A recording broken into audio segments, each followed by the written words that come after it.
Welcome, innovators, business owners, entrepreneurs, technology experts, academia, government R&D communities, and other members of the North Carolina innovation ecosystem. This is Defense Technology Talks, hosted by the North Carolina Defense Technology Transition Office, or NC DefTech. In this podcast, we will showcase various technologies with local and national experts who aim to solve complex national security problems. In the coming weeks, we will highlight North Carolinians with the potential to, or those that have positively contributed to enhancing the capabilities of our warfighters, law enforcement, and first responders. We will also feature government leaders in research and development who have helped shape the future in this domain. These podcasts are just one of the many free services provided by the North Carolina government to assist the North Carolina innovation ecosystem to thrive and provide solutions for our nation.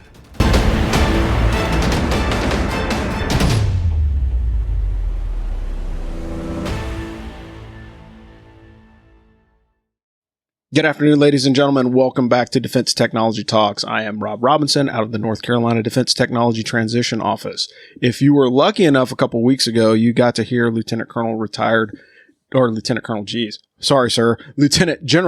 Daniel Bolger speak about just the innovation of military history and innovation. And so we're going to continue that conversation a little bit to have a discussion between the two of us to inform you more on some of the things that we need to be thinking about in the future and how you as a small business in North Carolina or even a future business in North Carolina can kind of figure out how you fit in the future of warfare and the military industrial complex. And if you don't want to do that, maybe you'll just learn something in general. But I'll pause there and pass it over to you, sir, just to kind of give us a quick background about yourself, and then we'll dive into some questions that we have. Okay. Well, thanks, Rob. Yeah. And I appreciate this opportunity. My background, 35 years in the U.S. Army, completed my service in 2013. I was an infantry officer, ground combat guy in the U.S. Army. And among my duties, I had command of troops, as a general in Iraq twice, and then in Afghanistan once. And among my duties, I commanded the 1st Cavalry Division. Most people, if they've ever heard of it, have heard about it from Vietnam War movies like Apocalypse Now and We Were Soldiers, a very famous unit. And I was very fortunate to get to command that one in Baghdad, Iraq, as well as other duties. But and then currently I teach history at North Carolina State University, and that's really interesting. Students are great there. And as you all are well aware, in this part of the state, North Carolina State University is a tremendous STEM school. So most of my students are not historians or political scientists or anything. They're future engineers, they're future microbiologists and all that, or ag folks, business people. And they're trying to figure out how is history, let alone military history, relevant to their life. So that's one of the things I try to sort of help them with.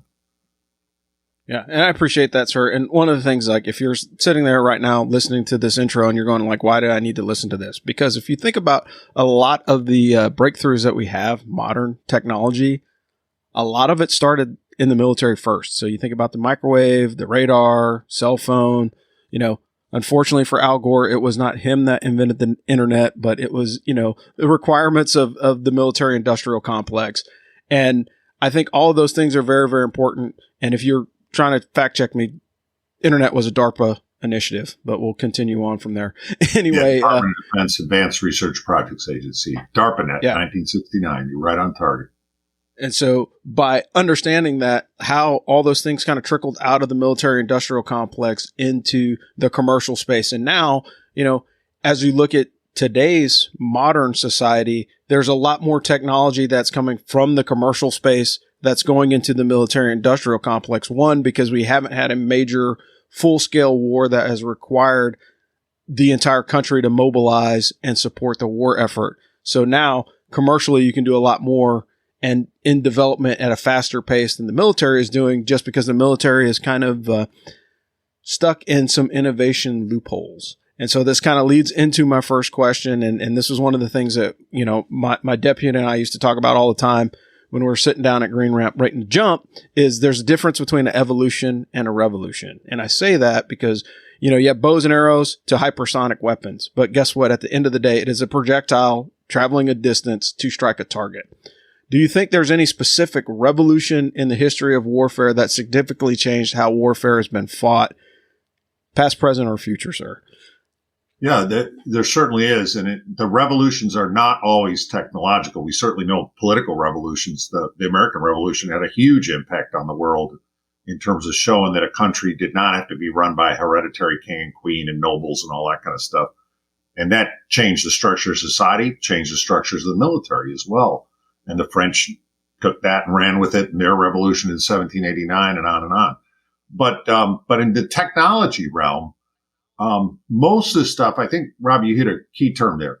Most of the stuff's evolutionary. In other words, we have an M1 Garand rifle in World War II, and we have an M14 by the Cold War, and we have an M16 by Vietnam, and we have an M4 carbine now, and we're going to a new generation. But you and I could look at those and say, hey, those are all kind of related. In other words, they look like they're from the same family of stuff, and they are. Revolutions are much more rare. They get a lot of interest, and a couple military revolutions, if you think about it, that would jump right out at us. One was the wide-scale introduction of gunpowder, and weapons built around gunpowder. Initial use of gunpowder, was a chemical. So the first use of it by the Chinese and the Mongols and others who got it was to blow holes in walls during sieges. It was always hard to get a hole in the wall, and you battering ram, the catapult throwing rocks, all that. And they found this stuff that blew up, and they said, hey, this is really good. Shove this under the wall. And so the first use of it was that. And then eventually, like you said, projectile weapons. The idea, hey, well, if it can blow a hole in the wall, maybe it can shoot this arrow out of this tube. And then they said, well, an arrow's not as good. How about a ball? Well, a ball's not as good. How about a cone? All that kind of stuff. So gunpowder, a huge change. But that revolution in warfare took a couple hundred years to spread across the world. I mean, one of the reasons, a lot of things cause this, but one of the reasons why when Europeans pop into the what they call the New World, the Western Hemisphere, our part of the world, and they run into very fierce opponents like the Aztec and the Inca, one of the reasons they're able to overcome them is the Aztec and the Inca had not gotten gunpowder yet. So the European guys, it's like Martians with ray guns descending on, the Civil War or something in America. It's a wipeout. And, so you do get that occasionally where certain technologies are just, they leap ahead, wholesale change. Another one that I'd put in that same category is light speed communications. We don't often think, when we mess with our phones and stuff, we forget these things are operating pretty much at the speed of light. I mean, that's zing, zing, zing. That's how fast those electrons are going. And the first version of this, an American dude with a wire, Samuel Morse, figures out the telegraph. And you'd say, well, a telegraph, that's not a weapon. How you kill a person with a telegraph? With the telegraph, you can suddenly begin to move forces very quickly. Before that was invented, the only way to get a message to a ship, you had to send another ship out there or maybe come up and run up some signal flags, but you had to get within visual range. On land, you had to send a guy on a horse. And so, I mean, huge changes. And again, all the way through revolution. And then finally, the big one, heck, that's worrying us right now and may segue into another part of the conversation. Old Vladimir Vladimirovich Putin, formerly the KGB, now the head of the Russian Federation, he's been yapping lately about nuclear weapons. The introduction of nuclear weapons into combat is one of the reasons we have not had major state-to-state sort of world wars since 1945. We've had threats of them. We've certainly had lesser wars, Vietnam and Iraq and Afghanistan and Korea and all that. But we haven't had the big one because of that, because they were so destructive. The fear was if you start using these weapons, you're going to kill millions and millions of people. And hopefully Putin won't get his chance to do that. Yes, sir. And I think, for those of you guys that are history buffs, look up the Pentamic Brigade. I can't pronounce it correctly, but they used to have the Pentamic, yeah. The Pentamic Brigade, yeah. So that was one of the things that was the early onset of hey, we're going to use tactical nukes in warfare. And again, over time, agreements came into place, and that's one of the things. It's the easiest way to explain it is watch the movie War Games.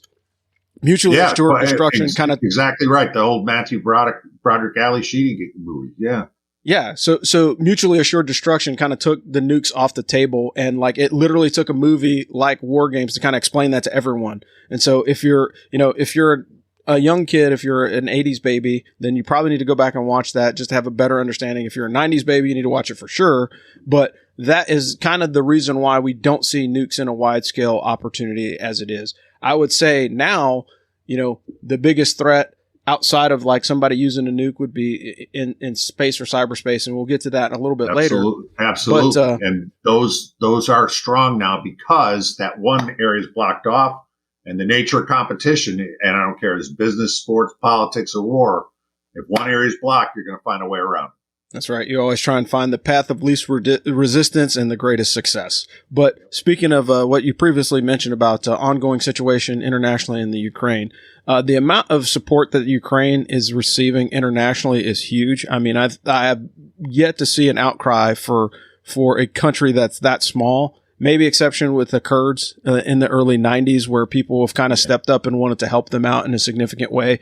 But would you consider the ongoing actions a proxy war or just an incursion of a bad neighbor? Because I think, we've seen it kind of both ways. So from the incursion part of it, we've seen Iraq go into Kuwait, and that started Desert Storm. We fought up a pretty large scale military operation to depose, the Iraqis from Kuwait.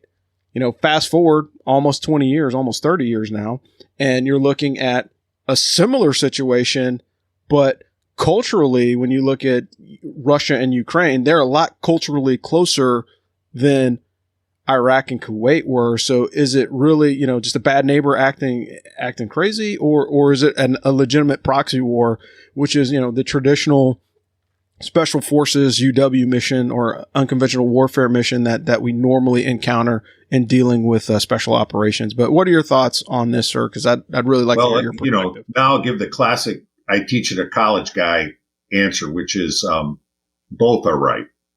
From the Russian perspective or the Ukrainian perspective, it's bad neighbor. It's two countries fighting, territorial expansion, all that.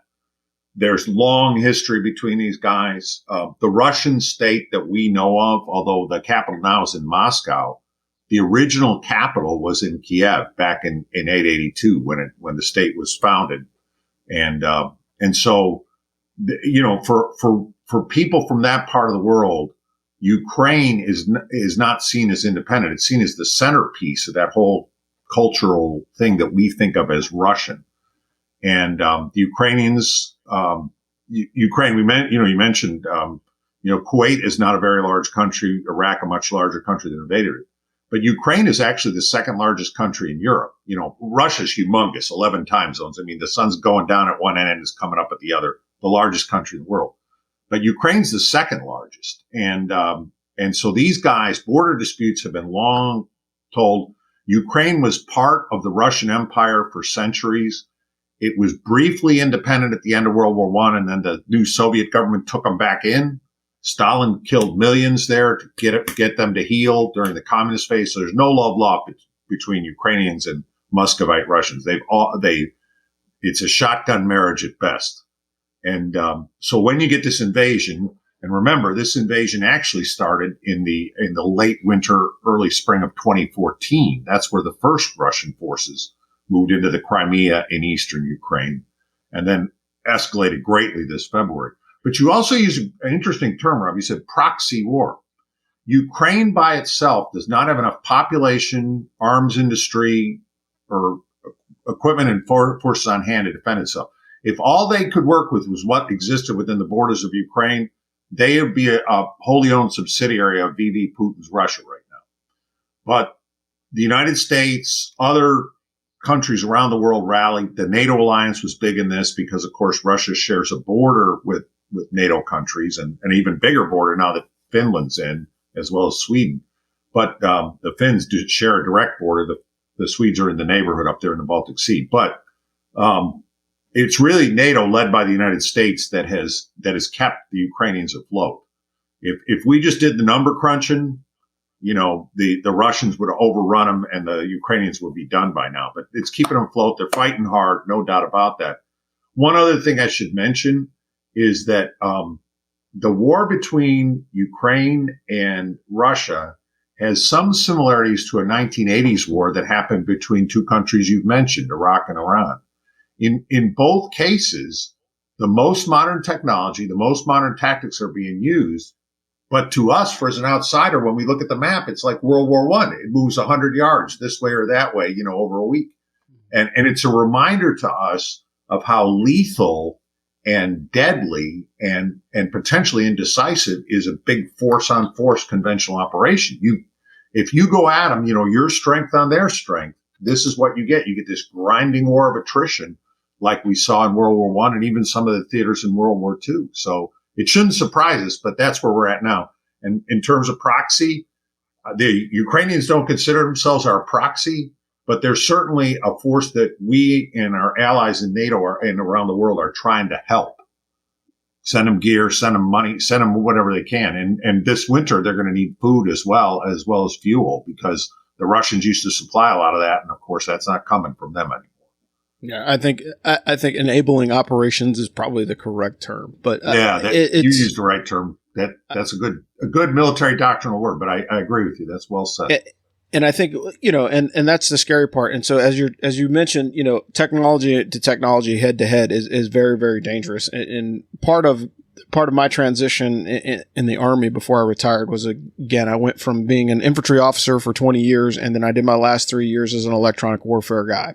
And looking at the cone of space and cyberspace, how important they are. They're so important to the fact that, like, we added an additional branch to the Army.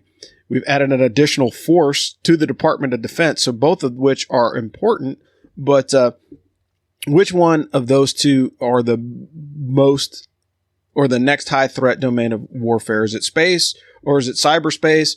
Are they mutually exclusive or are they mutually supporting? Because I think there's a little bit of both. And like, I have my thoughts, but again, I'd like to get your opinion and your insights on this too, sir. Well, when you talk space and cyberspace, they're closely integrated.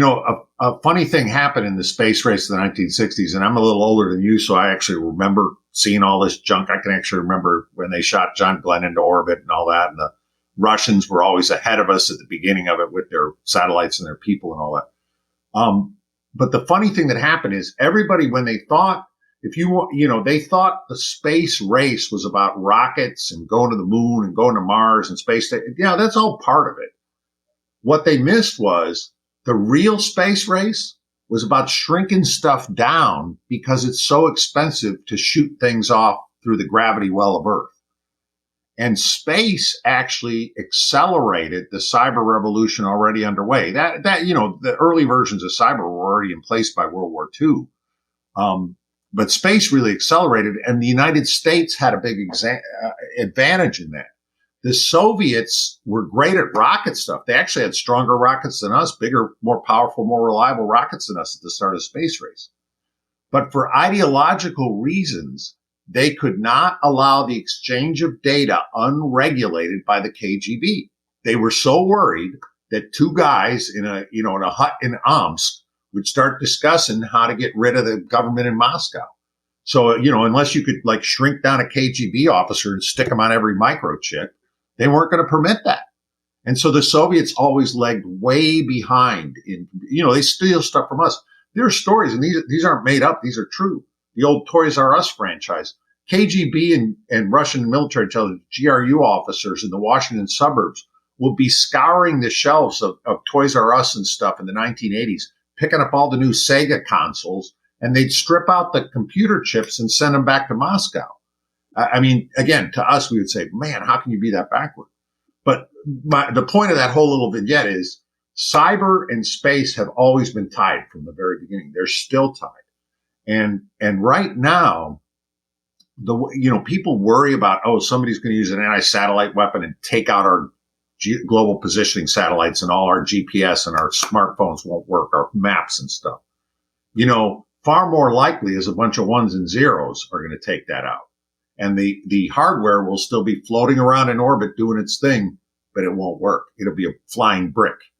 That's the hazard. And cyber, is particularly dangerous because the same thing that makes us very, very innovative, our exchange of information, our sharing of information, also means we are wide open. And I know everybody has their McAfee and Norton utility, all that stuff. Great. I might add that, of course, if you're not aware of it, I think most people should be. Old Yevgeny Kaspersky got his training in the KGB. So, the Kaspersky system that's used through much of the world is actually, if you read the fine print, supplies all that information back to the Russian Federation. He didn't forget who paid for his education. But leaving that aside, the point is cyber is a huge vulnerability. And Rob, you hit a really important thing there when you said we formed new cyber branches in our military. We've got new cyber units. We've got a new space force. We've got all those things. But my experience, for what it's worth, I'm like you were raised. I'm an infantry guy. What makes things work is combined arms within the service, joint within the services together, interagency within the whole U.S. government, coalition, our allies and stuff. And my worry is right now we're putting cyber and space into little silos. And we're saying, oh, we got a space force. That space is taken care of. Oh, we've organized a cyber branch. They're handling all the cyber stuff. Look, it's just like in warfare. You can't, you don't have a medic branch and they're the only people who ever do first aid. Everybody's got to do some first aid. Yes, sir. Every single service has aviation capabilities of some type. Every single service has communication capabilities. Every single unit has mechanic capabilities. So one of the things we cannot afford to do, since cyber and space are so important, is outsource them to independent entities. Integration and combined arms is the way to go. And so I'd rather see that. I'd rather see space and cyber people integrated into our units rather than separated. Again, I may be wrong, but generally the thrust of what's happened throughout history sort of shows you it's integrating the new technology rather than putting it in its own box that works. No, sir. I 100% agree. And again, for those of you guys that are young, look up Goldwater Nichols. For this older folks, we understand that, the establishment of the Joint Operating Force after the Goldwater-Nichols Acts is actually one of the most successful bills that has ever been passed because it forces us to work together. And one of the things that we've always talked about, and we say it all the time, it's like, hey, you're going to be purple from here on out. Like, you're never going to operate as just the Army or just the Navy or just the Marines. And the reason why I say that is because now all those technological support, like you mentioned, sir, particularly in space and cyberspace, like there is no, Marine satellite. There is no Army satellite that's doing GPS. It's just a satellite that is providing that service. And so understanding that all these things are interrelated, and as an operations person or somebody that's going to be on the ground in the fight, you want to know all the tools that are available to you so you have the best opportunity to utilize those tools at the point of friction. And so understanding that, and we've kind of walked you through this in our discussion here, but hey, look, what revolutions of technology have happened? Why is it important? Because hey, look, we're providing support to Ukraine, whether that be financially or material. And then, hey, guess what? Space and cyberspace is playing in this as well. So if you look at the Ukraine conflict, Russian generals are getting killed in droves. Well, that's probably because there's some space or cyberspace assets that are helping to target those guys, whether it be terrestrial, whether it be space-based, whether it be from somewhere else. They're targeting individuals and they're, killing these guys on the battlefield. And it's because they're mutually supporting. So understanding how to pull this thread into, something cohesive. And yes, there's always going to be agreements and disagreements. There's always a tear line. There's probably more information that you can find out if you're behind the green door inside the skiff somewhere. However, when you look at it just on the face, it literally is being able to utilize technology to get it to the point of friction as quickly as possible and maintain your force. And it's about lethality and survivability. And that has been to the Ukrainians' benefit up to this point, that they've been lethal and they've been able to survive. And so long as they can do that, that helps. And I think that's a lesson for everybody in the military too, because, I always say this, it's the reason why the Red Dawn scenario never happened in the 80s or 90s in the military is because we got guns all over this country, right? If you live in Texas, they sell 3 million guns. They have 1.5, on average per year concealed carry permit. So if I go mess around in Texas, it's probably not going to end well for me, right? And that is really how we all should be internationally, and it goes back to the nuke conversation as well, is like the more deterrence that you have in the force of arms, the least likely that you're going to have to use it. And that's the real lesson here. It's like, look, the toughest person in the room isn't the guy that has a gun or a knife. It's a guy that knows he has a gun and a knife and he chooses not to use it. And so understanding that, and like for the longest time as the United States, we've controlled the monopoly on violence. If we wanted to go do something, we could do it. Now we have peer competitors. So we are trying to accelerate what we can, increase our innovation to not just keep pace with the enemy. And I hear people say that all the time, like, oh, China, Russia, and North Korea are the pacing threats. Like, no, we don't want to be the pacing threats. We want to surpass them. Again, because we want to maintain that technological advantage. Because when you look at the history of warfare and what we can do as a country, I have no doubt in my mind that if I were to go down to Fort Bragg and talk to a PFC in 2nd of 325, that kid is chomping at the bit and ready to go if, the balloon goes up to fight a war. The difficulty that soldier will have is what space, cyber, air defense, all those other layers of things that are mutually supporting are going to prevent him from getting to the objective that the army or the nation requires him to go to. And so that's really, understanding the calculus of the battlefield is how we get the most talented soldiers, sailors, airmen, and Marines into a country to defend our nation abroad rather than at home.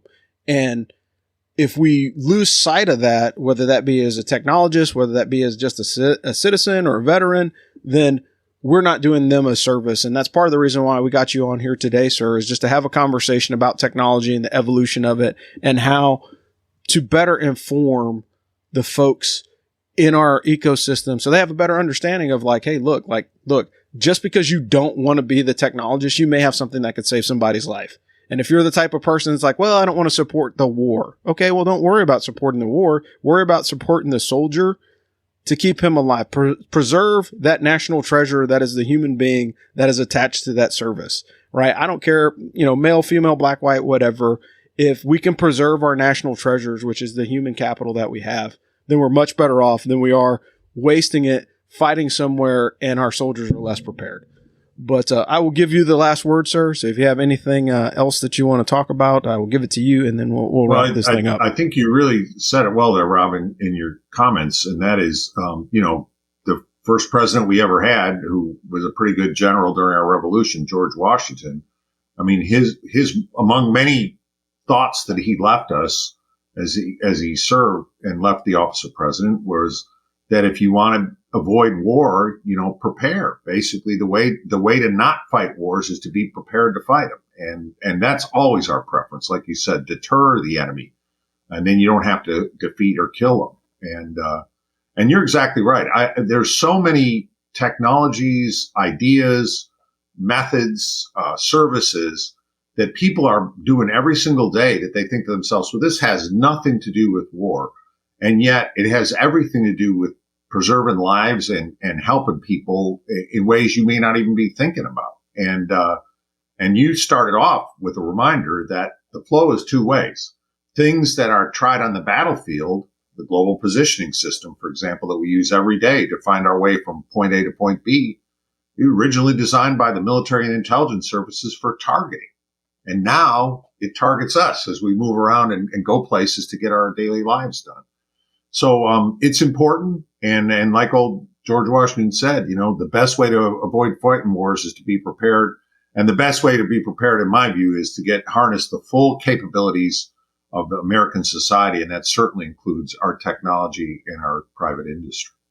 Yes. All right, sir, those are great words. I really appreciate your time today. This was awesome. Like, I love enriching conversations and having discussions with people that care, whether it be about history, whether it be about the military, whether it be about technology, or all three of those things. I think it's very important to have that understanding, and it's very, very cliche, but, those who don't know history are doomed to repeat it. But as a society today, we are watching history play out in front of us. And if you're not paying attention to what's going on in Ukraine or what's going on internationally, I would encourage you to, take a look at some of the resources. There's tons of resources out there. if you really want to learn the world, go to the CIA Factbook webpage. It's unclassified. Pick a country and read up on it, because you might find something interesting, and that constant pursuit of education and learning is critical to success, not only for yourself as an individual, but for the society and the community as well. So I will end it right now, but I will also say I really, really appreciate your time today. This has been Rob Robinson with the Defense Technology Transition Office, and we will talk to you guys later. Thanks. Thanks for listening to this week's episode of Defense Technology Talks, hosted by the North Carolina Defense Technology Transition Office, or DefTech. The full version of this presentation has been uploaded to our Mobilize platform. Mobilize is another free service that we provide to access more national security business and collaboration opportunities. You can also sign up for more information at deftech.nc.gov. Join us again soon for our next podcast coming to a platform near you.